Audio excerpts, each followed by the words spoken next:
akong i-share ito. Do not do unto others what you do not want others do unto you. Golden Rule by Confucius. Okay. Huwag mong gagawin sa iba yung ayaw mong gawin ng iba sa'yo. Like, huwag mong sisiraan yung isang tao kung ayaw mong siraan ka din. Huwag mong pag-iisipan ng masama yung isang tao kung ayaw mong pag-isipan ka din ng masama. Huwag na huwag kang magiging bastos sa iba kung ayaw mong maging bastos din sila sa'yo. In short, piliing maging mabuti.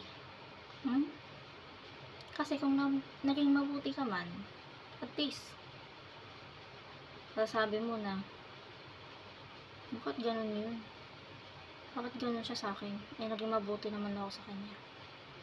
Hindi yung kapag ginawa sa'yo, yung ginawa mo sa kanya, ay magagalit ka. Aba, ano yun? Ikaw lang dapat? Dapat ako lang yung santo? At ikaw lang ang maldits? Huwag ganun, hoy.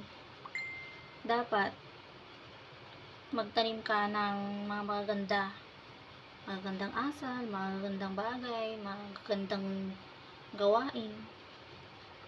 Para nga anihin mo, syempre maganda rin.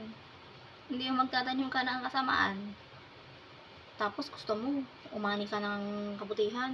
Huwag ganon, oy. Huwag ganon, oy.